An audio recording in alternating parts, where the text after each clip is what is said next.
আমাদের প্রয়োজন হলে আরো বৃহৎ আন্দোলন দিব। এই আন্দোলনের মাধ্যমে আমরা পুরো ঢাকা অচল করে দিব। পুরো ঢাকাবাসী এক হয়েছে। আজকে একটা রায় হওয়ার কথা হাইকোর্টে 2টার দিকে, কিন্তু আসিফ মাহমুদ বিগত 2-3 দিন যাবৎ যে সাংবাদিক সম্মেলনে বিভিন্ন ধরনের যে বক্তব্য দিছে, সেই বক্তব্য আমাদের কাছে অগ্রহণযোগ্য। কারণ তার বক্তব্যে আছে বিভিন্ন ধরনের যে বলছে যে হাইকোর্টের কথা মামলা, হাইকোর্টের মামলা বলার তার এখতিয়ার নাই। তার এখতিয়ার হইল নির্বাচন কমিশনে গেজেট হয়ে গেছে, তারপরে সে এরকম বক্তব্য দিচ্ছে।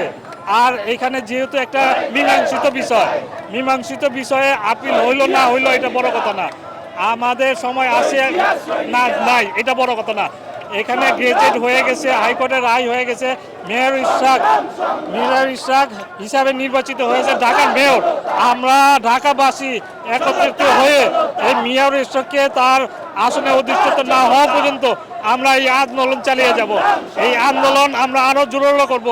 আমরা প্রয়োজন হলে ঢাকার সকল প্রকার ট্যাক্স, খাজনা, পানি, বিদ্যুৎ সব বন্ধ করে দিব যত পর্যন্ত মেয়র ইশরাক এই তার আসনে অধিষ্ঠিত না হবে।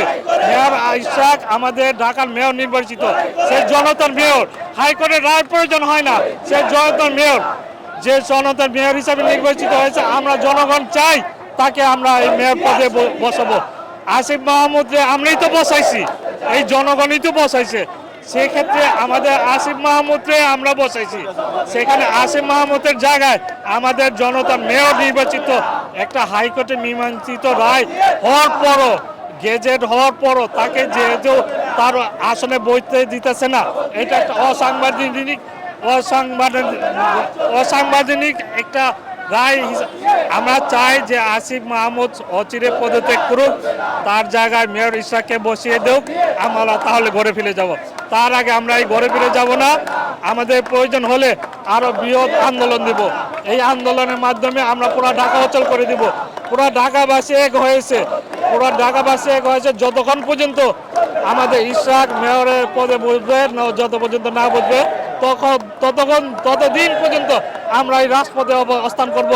এবং রাজপথে অবস্থান করব যত পর্যন্ত আমাদের মেয়র চেয়ারে না বসবে, তত পর্যন্ত আমরা ঘরে ফিরে যাব না, ইনশাআল্লাহ।